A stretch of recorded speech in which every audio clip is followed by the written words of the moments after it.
As you guys can see, a lot has happened. We have a strip out.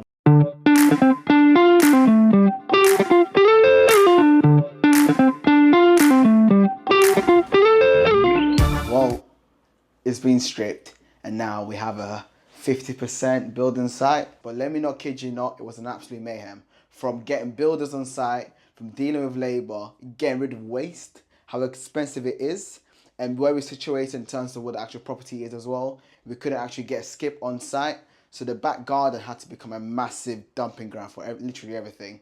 From dealing with man with a van, which is someone ideally that has a van that comes and pick up the waste. That was an absolute chaos. I had to kick him off site, get new people in to get the job done. And it was a learning curve, learning experience. But I kid you not, I never knew how expensive rubble is. I might be in the wrong trade, I might be in the wrong business. But at least that's done now, that's over and done with. And now we have literally got first fixes in place, which is something that we are happy with. We want to try and speed up the process a lot more because a lot more projects are in the pipeline as well. So the quicker we get this done, the quicker we can get going. But before that, I want to tell you guys a bit more about the project, what we've learned, what we've done, and I'll take you guys through to the next room, which is the kitchen. So stay tuned and follow along. Now, before you actually get into the kitchen, you'll walk right into the living space. Now, with this living space, you can tell first fix has been picked up. We've got suspender ceilings being dropped in, fireboard ceilings up and going, and we have plasterboard. Now, this, from being in the trade alone, I just know how important it is when a site is fully boarded because it just tells you you're getting close to the finish line. Yes, you're going to be dealing with trades. Yes, you're going to be dealing with absolute labor and headache. But this, being on the wall, it's like a kid in the sweet shop. So I'm very, very excited. There's been a lot of stuff that's been dealt with behind doors, trying to get materials ordered on site, which is, again, mayhem. But it's been an absolute journey. And it's something that I'm looking back now and I'm thinking, we could have done this better. We could have done this better. But we're there, which is exciting. But I'll tell you guys through the kitchen. And I'll tell you guys exactly what's happened with the kitchen as well. Now, before we go, you can tell we changed the lintel because in the previous video, that lintel that was there was all timber and that's not safe. So we changed it now to concrete, which is good. It was an absolute headache actually to get it fitted because of the shape of the actual wall. Because if you look, it's not like a straight wall, if that makes sense, kind of gives you like a bit of a bend. But again, that's been sorted out. We're trying to figure out how best to batten this wall to get the plasterboard on this wall. Because if you look at it, it does need sorting out. But we're not too sure whether we can get away with just skimming over it maybe or just bonding it. But again, this is something that we're working with within the background to see how best, because we want to try and make sure the space that we have for the door as well meets the regs. So we're working with that one here. This has been a problem, one of many problems, but that's been, it's in the works, But as you can tell, we're in the kitchen now. It still looks like a construction site. Other rooms have literally gone to a further stage than this. But we literally ordered the kitchen. Kitchen has been ordered. They wanted to deliver it, I think on the 12th of August, which I wasn't a fan of because there was nowhere to actually put the kitchen. So I told them to hold on for now, but that's been ordered. It's an L-shaped kitchen that's been fitted as well. And on this side here, that's where the oven's going to be. So you have your oven, your hob, that's going to be there as well, and extractor fans as well. But look, plumbing, pipes, it's all coming together, which is exciting. And I can't wait for the finished product. Initially in the video as well that I did previously, I talked about how this room in here was potentially going to be a toilet, I believe. But we changed our minds. Now it's actually going to become, I'll call it a laundry room. So where we're going to have the washing machine, the wash and dryer, sorry. And then the boiler is actually going to be in here with the tank, which I'm not the greatest fan of, but we're going to try and create a way possible where it does feel homely and cozy at the same time. Because initially I wanted it in the basement, but because of piping work and X, Y, and Z, the whole process, it just become a lot more headache and a lot more expensive. So this was the most cost-effective way to get it done. And I think once it's fully done, as you can tell, we've got insulated boards. It's been insulated now, which is good. So what I mean by that is we need to make sure we're chasing up to get the new EPC rating, because right now the property's EPC rating is actually an F, and I want it to a C minimum by 2025. So obviously we're trying to aim for a C or a B.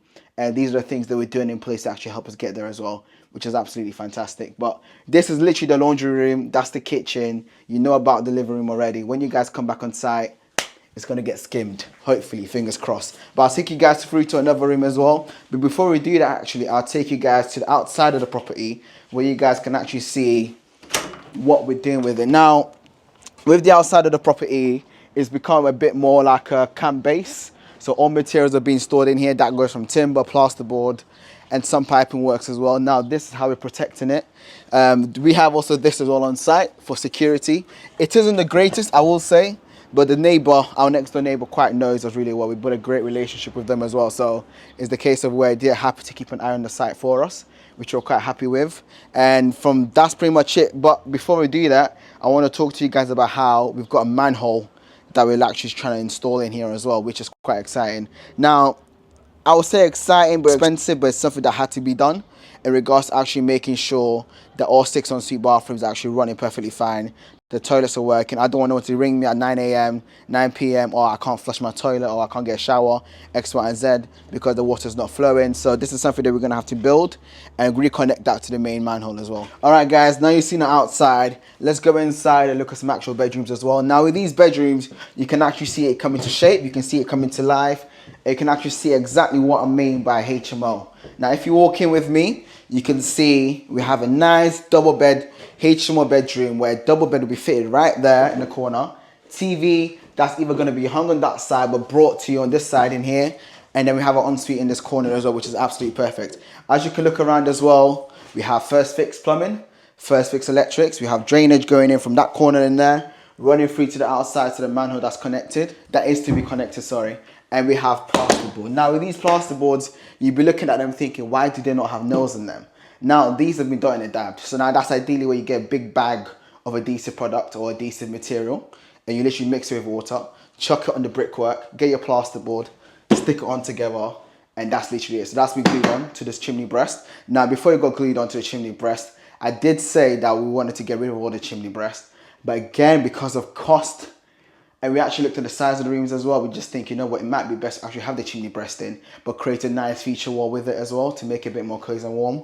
As you guys can actually tell, there's been a lot of different color plasterboards that have been used, but I want to talk to you guys about that in the next room because there's a lot more in there, and I can talk to you guys a bit better on that one.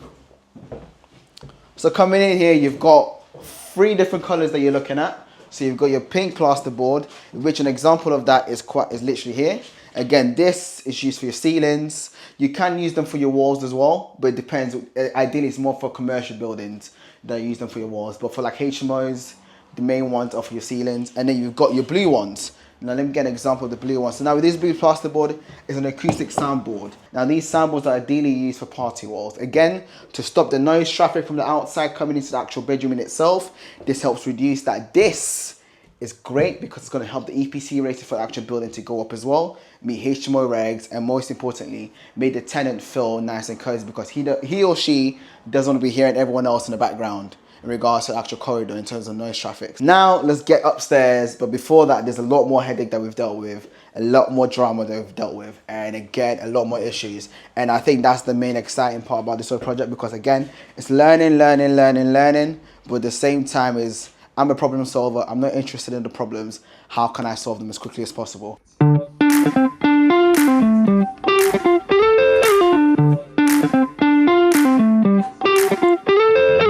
Guys, so as you can see, all around us, this has all been boarded up. Before in the previous video, we just saw that we had to spin this all around. Again, because we didn't want anyone falling through or it breaking at X, Y, and Z, we just thought it'd be better to just board it right to the top, put a piece of MDF on top of it, and make a nice stairway. So that's literally what we've done here, and it looks all right, to be fair. So this is gonna come out, and once that comes out, it's gonna look a bit more neat, kind of thing. But that's pretty much it that we've dealt with. Again, there's a lot more activity upstairs, which is exciting, but I want to take you guys through to the bedroom 3. Now, in the video that you would have saw with the strip out, or sorry, not the strip out, but the actual first video, you would have saw a massive stud wall that was here. That got knocked out, so you can actually see the actual space of the bedroom, which is quite good because now we can actually see the size of the bedroom itself. And we're in 2 minds now how to best play with it because I don't want to just have dead space. I want to make it efficient, I want to make it usable, but most importantly, I want to make sure it's actually done to the best standard possible. So if you look all around us now, you would have seen that we've got first fix that's been done. We've got some first plumbing as well that's been done in the other room, which is actually the ensuite room for this bedroom. And if you look at the top of us, we've got the suspended ceiling that's been dropped, and above that you would have seen that we've got fire boarded up and it's been fire taped. Again, HMO regs, you have to make sure you get that bit done. Now before I move on to the actual bath, you would have seen this bit here. Now if you look here, this has been a piece of work. When we first got it stripped out, we never actually thought there was a chimney breast in there. There's a chimney stack right up here, and that has become a massive issue because we've dealt with a lot of leaks from it because that wasn't done properly in the first place. So that means when we get the scaffolding all around the property, we've got to clean that off, cap it off properly. And there's actually an RS share in there as well, which it's okay because I really wanted to have a full ceiling, but now we have to create a bit of a column, which I wasn't too much of a fan of. When you do a strip out, sometimes you think that you've got absolutely nothing. Some projects I've done in the past, I've seen dolls, I've seen clutches, I've seen, I wish I saw money. That would have been fantastic. But I've just seen an absolute waste of dead space material that I had to get rid of. That became, get rid of actual strip. That became really, really annoying when it came to actually get rid of waste, because that became more expensive. But it's part and parcel of the game. And it's something that when you're doing your strip out, make sure you have a contingency in place, because you never really know what you're dealing with. But I'll talk you guys through to the actual bedroom, to the bathroom. Now, walking in, we had two different things that we looked at. The first thing that we looked at was our joist was absolutely gone. We had to replace the joist. It was absolutely blown. Get that replaced. You would have seen that. You'd have saw all these floor joists, and then in the corner you would have seen a brand new one that had to get changed. And in this area, initially we were in 2 minds of actually creating a full bathroom for this bedroom. But then again, because I'm not a big fan of wasting dead space, we thought, why don't we split it in two, create a bit of a desk working area for this tenant, and then have this room in here as the bathroom, which is quite nice. And to be honest, it's very, very spacious. For an ensuite bedroom, for an ensuite bathroom, it's like you can literally split this in two if you wanted to. But again, because we want to try and create a wow factor, we thought it'd be best to just give it a wow. You know, have a bathtub in there maybe as well, which I think we're more likely to do, because if you have a shower, it wouldn't really work. So we're gonna have a bathtub.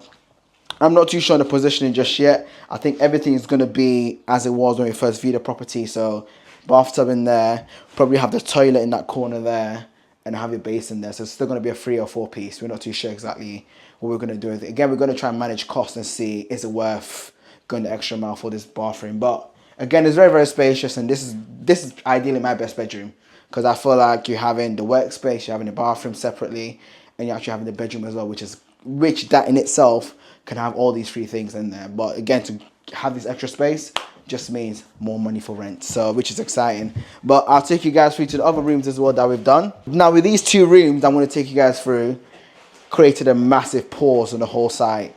Let me show you first, because it was better for me to explain it to you guys. So guys, I'm currently walking into room 5. Now this room was the massive headache. This room had a lot of issues, had a lot of problems, and it was something that I just kept on scratching my head on.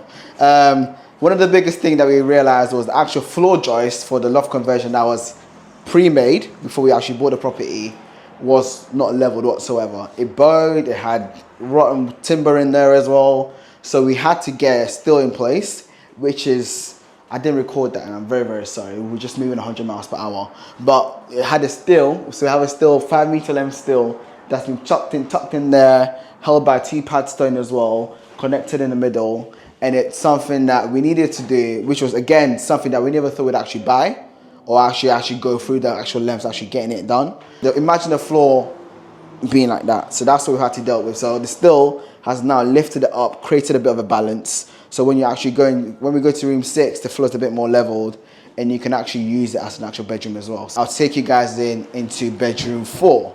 Now with bedroom 4, it hasn't really had much activity done to it, apart from the fact that we have a pocket door that we've created.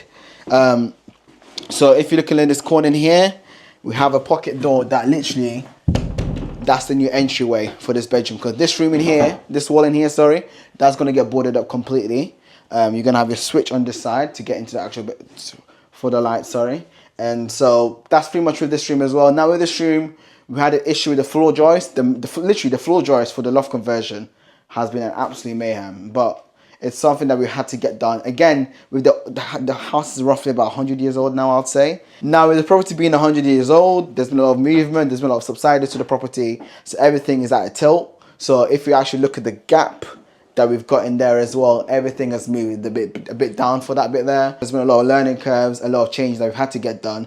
We had to actually tap into our contingency as well for the property, which wasn't convenient because but the thing, because we're doing a HMO vow on the property, we have enough space to play with it, which is quite okay. But the most important thing is, when you come into property, there is going to be surprises along the way. Just don't lose your head. That's the best thing I'll say. I'll take you guys through to upstairs now. Now, walking into bedroom 6, you will actually be walking into it from this angle in here. Again, this wall in here is going to get boarded up, so you can't get into this way. You can't get in or get in and out through this entryway anymore. So walking into bedroom 6, there's been a lot of things that we had to deal with. One of the biggest things that I realized was the ceiling was not insulated. So that's been done. That's the biggest thing that's happened in this room. But the ensuite's also been looked at as well. Again, we're having issues with it in regards to the actual size of the bathroom, which I'm a bit hopeful for. Ideally, we could have dropped the ceilings down, well, you would say the floorboards down, but we didn't do that. So we're hoping now we can actually fit an ensuite in one of the corners, which I'll show you guys briefly. So we actually to bedroom 6 now. Now, as you can see, everything's been insulated all the way through the eaves, all the way down there, which is nice and neat. But we have first fix electrics. Now with this room, because of it, how small it is, we're going a bit above and beyond. We're going to have spotlights in here. We're going to create it nice and warm and friendly for everyone, especially when it comes to the viewing. Feature walls are going to be to the very top. But it's something, the biggest issue that we've dealt with was our ensuite is actually in this corner here, so it's going to get wrapped around from there and there. And it's a bit too tight, a bit too small. But for someone like my height, it works perfectly fine because I'm the tallest person you ever meet in this world. So I think it worked perfectly fine for me. Again, the shower is going to come from this angle in here. So it's just a case of trying to figure out the best way possible to make it more convenient. So that's why we're going a bit more wow for it. Another thing that's happening here, we've had a new Velux window that's been installed, which is in this corner in here. Again, because we're trying to make this room a bit more wow, we're going to give a bit more daylight. Let me show you guys. Ta-da! So that's our brand new window. You can actually see the full property. So that's our brand new window. You can actually see the street from here, which is quite nice. A nice sunny day, we can actually use it really. But yeah, new window in place. Now it does look a bit bent. To be honest, the whole house is tilted, but it fits and it works, and it's something that we can't ideally do because it looks straight from there, but the actual property is like that. So we'll see. But yeah, yes guys, I want to say thank you guys very much for watching the video. I want to thank you guys for liking and going on the journey with us so far. Now if you haven't already, watched the previous video that we've done, because you can see the full extent of the actual project itself. But before you guys go, make sure you like, comment and subscribe. Bye.